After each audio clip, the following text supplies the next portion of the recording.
வணக்கம் ஃப்ரெண்ட்ஸ். நம்ம சாப்டர் 9 தான் வந்து பார்த்துட்டு இருக்கோம், ரேஷியோ அனாலிசிஸ். ஸோ ப்ரீவியஸ் கிளாஸஸில் ரேஷியோ அனாலிசிஸ்னா என்ன, அதோடைய ஃபங்க்ஷனல் கிளாசிஃபிகேஷன்னா என்னன்றதை பார்த்தோம். அதுலேயுமே வந்து liquidity ratios, long term solvency ratios, then profitability ரேஷியோஸும் வந்து டீட்டெயில்டாக வந்து நம்ம பார்த்தோம். அந்த கிளாஸஸ் ஏதாவது நீங்கள் மிஸ் பண்ணியிருந்தீங்க அப்படின்னா அதுக்கான லிங்க் நான் டிஸ்கிரிப்ஷனில் ப்ரொவைட் பண்ணியிருக்கேன். அதை கிளிக் பண்ணி போய் பார்த்துக்கோங்க. இன்னைக்கு நம்மளுடைய கிளாஸ்ல இந்த ப்ராஃபிட்டபிலிட்டி ரேஷியோல இன்னொரு ரேஷியோ தான் நம்ம வந்து பார்க்க போறோம். That is return on investment ratio. So இந்த ரிட்டர்ன் ஆன் இன்வெஸ்ட்மெண்ட் அப்படின்றது என்ன அப்படின்னு சொல்லி பார்த்தோம்னா, நம்ம ஏதோ ஒரு விஷயத்துல இன்வெஸ்ட் பண்றோம், அதுல இருந்து எனக்கு எவ்வளோ பர்சன்டேஜ்ல ரிட்டர்னா கிடைக்குது, தட் இஸ் இன்கமா வந்து கிடைக்குது.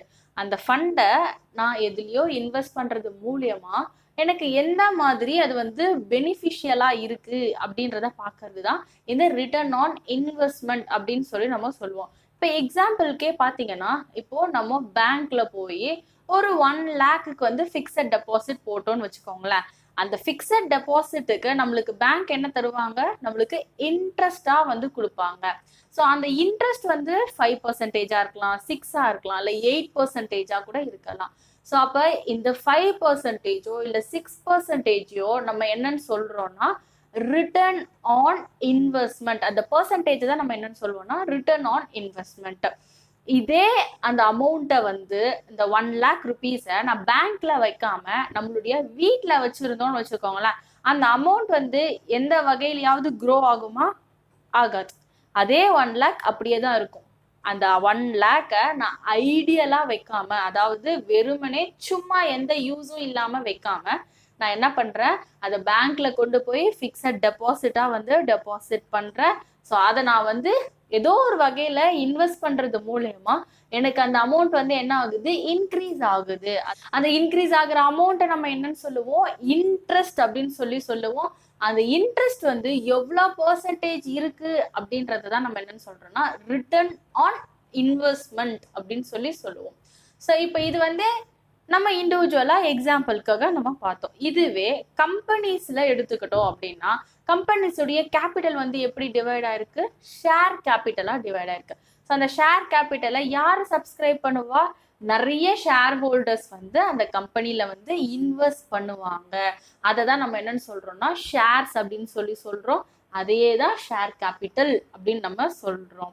ஸோ இப்போ நான் வந்து இன்வெஸ்ட் பண்ணும்போது, இப்போ பேங்க்ல ஃபிக்ஸட் டெபாசிட்டா நான் போட்டேன்னா எனக்கு ஒரு 5%ல ரிட்டர்ன் வருது அப்படின்னா, இதுவே நான் கம்பெனில வந்து இன்வெஸ்ட் பண்றேன் அப்படின்னா எனக்கு ஒரு 7%ஓ 8%ஓ வந்தாதான் நான் என்ன பண்ணுவேன், கம்பெனில இன்வெஸ்ட் பண்ணுவேன். ஸோ எனக்கு எது பெனிஃபிஷியலா இருக்கோ அதுல தான் வந்து நான் என்ன பண்ணுவேன்னா இன்வெஸ்ட் பண்ணுவேன். ஸோ அப்படி பார்க்கும்போது இந்த ரிட்டர்ன் ஆன் இன்வெஸ்ட்மெண்ட் ரேஷியோ வந்து யாருக்கு ரொம்ப ரொம்ப இம்பார்ட்டன்ட்னா நம்மளுடைய ஷேர் ஹோல்டர்ஸ்க்கு தான் வந்து ரொம்ப ரொம்ப இம்பார்ட்டன்ட். ஸோ இது வந்து நம்மளோட பிஸ்னஸ் வந்து எந்த அளவுக்கு ப்ராஃபிட்டபிளா இருக்கு அப்படின்றத சொல்லும். ஸோ ஷேர் ஹோல்டர்ஸ் தான் வந்து நம்ம பிஸ்னஸ்ல என்ன பண்ணுவாங்க, இன்வெஸ்ட் பண்ணுவாங்க. அவங்களுக்கும் அது ப்ராஃபிட்டபிளா இருந்தாதான் நம்மளோட பிஸ்னஸ்ல இன்வெஸ்ட் பண்ணுவாங்க.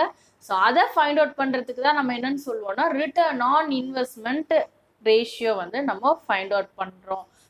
ஸோ இதை வந்து எதை மெஷர் பண்ணும் அப்படின்னு சொல்லி பார்த்தீங்கன்னா, it measures how efficiently capital employed is used in the business. Capital employed அப்படின்றது என்னென்னது, நம்மளுடைய ஷேர் ஹோல்டர்ஸ் ஃபண்ட்ஸ், அதுல வந்து என்னது equity share capital, preference share capital, and then வந்து நம்ம வெளியில இருந்து லாங் டேர்ம் பாரோயிங்ஸ் வாங்கியிருப்போம் இல்லையா, தட் இஸ் டிபென்ச்சர்ஸ், பேங்க்ல இருந்து வாங்கியிருக்கக்கூடிய long term loan, and then bonds, இது எல்லாமே நம்ம என்னன்னு சொல்லுவோம்னா கேபிட்டல் எம்ப்ளாய்டு அப்படின்னு சொல்லி நம்ம சொல்லுவோம். ஸோ இந்த கேபிட்டலை வச்சு நம்ம பிஸ்னஸை வந்து எந்த அளவுக்கு ரெவென்யூ ஜென்ரேட் பண்ணி எவ்வளோ ப்ராஃபிட் வந்து நம்ம ஏர்ன் பண்ணியிருக்கோம் அப்படின்ற ரேஷியோ ஃபைண்ட் அவுட் பண்ணுறது தான் இந்த return on investment ratio.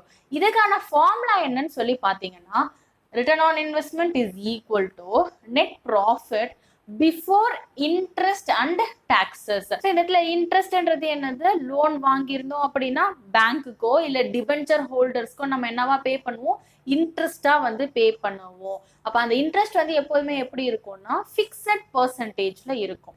So அதை நம்ம வந்து மைனஸ் பண்றதுக்கு முன்னாடி என்ன ப்ராஃபிட்டோ அதை தான் இங்க என்னன்னு சொல்றோம், net profit before interest and taxes. டாக்ஸஸும் வந்து நம்ம மைனஸ் பண்ண போறது கிடையாது.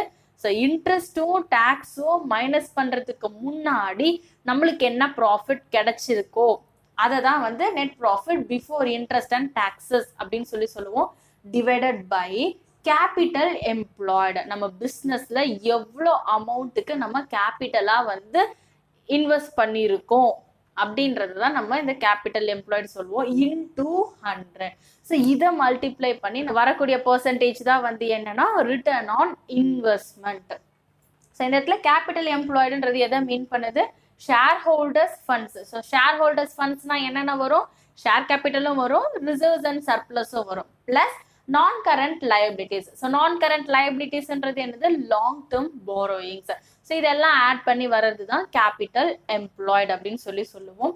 ஸோ இந்த ரிட்டர்ன் ஆன் இன்வெஸ்ட்மெண்ட் வந்து எவ்வளோக்கு எவ்வளோ ஹையரா இருக்குதோ அவ்வளோக்கு அவ்வளோ நம்ம பிஸ்னஸ் வந்து ஒரு நல்ல பொசிஷன்ல இருக்கு, நம்மளோட பிஸ்னஸ் உடைய ப்ராஃபிட்டபிலிட்டி வந்து நல்ல நிலைமையில இருக்கு அப்படின்ற மாதிரி மீனிங். ஸோ இந்த ROI வச்சு தான் வந்து என்ன பண்ணுவாங்கன்னா அவுட் சைடர்ஸ் வந்து நம்ம கம்பெனில இன்வெஸ்ட் பண்ணலாமா வேண்டாமா அப்படின்றத டிசைட் பண்றதுக்கு இது வந்து ரொம்பவே இம்பார்ட்டன்டான ரோல் வந்து பிளே பண்ணும்.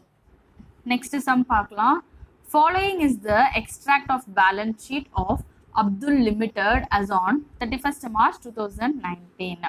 ஸோ இங்க பேலன்ஸ் ஷீட் எக்ஸ்ட்ராக்ட் வந்து என்னென்ன கொடுத்துருக்காங்க, ஈக்விட்டிஸ் அண்ட் லயபிலிட்டிஸ், அதில் வந்து shareholders funds, that is share capital, reserves and surplus, then non current லயபிலிட்டிஸில் long term borrowings, then current லயபிலிட்டிஸில் trade payables, other current liabilities, short term ப்ரொவிஷன்ஸ்ன்னு சொல்லி கொடுத்துருக்காங்க. And then net profit before interest and tax for the year was rupees 60,000. Calculate the return on capital employed for the year. So return on capital employed அப்படின்றது என்னது, return on investment. ரெண்டுமே ஒன்று தான். So அப்போ return on investment ratio வந்து find out பண்ண சொல்லியிருக்காங்க. So return on investment ratioக்கான ஃபார்முலா என்னது, net profit before interest and tax divided by capital employed into 100. So நம்மளுக்கு net profit before interest and டேக்ஸுக்கான இன்ஃபர்மேஷன் கொஸ்டின்லேயே வந்து கொடுத்துருக்காங்க. ஸோ அப்போ நம்ம என்ன ஃபைண்ட் அவுட் பண்ணணும், கேபிட்டல் எம்ப்ளாய்டு ஃபைண்ட் அவுட் பண்ணணும். So capital employed is equal to shareholders funds plus non current liabilities. So shareholders funds la என்னென்னல வந்துரும், share capital, then reserves and surplus. Share capital ஓட value எவ்வளவு, 2 lakhs plus reserves and surplus வந்து 50,000. And then non current liability la என்ன இருக்கு, long term borrowings, அது எவ்வளவு, 1,50,000 plus 1,50,000. So இது எல்லாமே ஆட் பண்ணால் நம்மளுக்கு என்ன அமௌண்ட் கிடைக்கும், capital employed 2 lakh plus 50,000 plus 1,50,000, that is rupees 4 lakhs. So இப்போ நம்ம ரிட்டர்ன் ஆன் இன்வெஸ்ட்மெண்ட் வந்து ஃபைண்ட் அவுட் பண்ணலாம். It is equal to net profit before interest and tax இல்லையா. ஸோ இங்கே கொஸ்டினில் எவ்வளோ கொடுத்துருக்காங்க, 60,000. 60,000 divided by capital employed எவ்வளவு, 4 lakhs into 100, which is equal to 60,000 divided by 4 lakh into 100. 15% தான் வந்து என்னன்னா return on investment. ஸோ இந்த ப்ராஃபிட்டபிலிட்டி ரேஷியோஸை பொறுத்த வரைக்கும் கண்டிப்பாக நம்ம கால்குலேட் பண்ண அமௌண்ட்டில் பர்சன்டேஜ் வந்து போடணும். அதை நீங்கள் மிஸ் பண்ணிட்டீங்க அப்படின்னா வந்து உங்களுக்கு கரெக்டான மார்க்ஸ் வந்து கிடைக்கவே கிடைக்காது. நீங்களும் இந்த சம் வந்து ஒரு வாட்டி ஒர்க் அவுட் பண்ணி பாருங்கள். இதில் ஏதாவது டவுட் இருந்துச்சு அப்படின்னா அதை கமெண்ட் செக்ஷனில் லீவ் பண்ணுங்கள். இதோட சாப்டர் 9 வந்து முடியுது. ஸோ இதில் ஏதாவது டவுட்ஸ் இருந்துச்சு அப்படின்னா அதை கமெண்ட் செக்ஷனில் லீவ் பண்ணுங்கள். ப்ரீவியஸ் கிளாஸஸ் ஏதாவது நீங்கள் மிஸ் பண்ணியிருந்தீங்க அப்படின்னா அதுக்கான லிங்க் நான் டிஸ்கிரிப்ஷனில் ப்ரொவைட் பண்ணியிருக்கேன். அதை கிளிக் பண்ணி போய் பார்த்துக்கோங்க. இந்த கிளாஸஸ் எல்லாமே உங்களுக்கு யூஸ்ஃபுல்லாக இருக்குது அப்படின்னா மறக்காமல் உங்களோட ஃப்ரெண்ட்ஸுக்கும் ஷேர் பண்ணுங்கள்.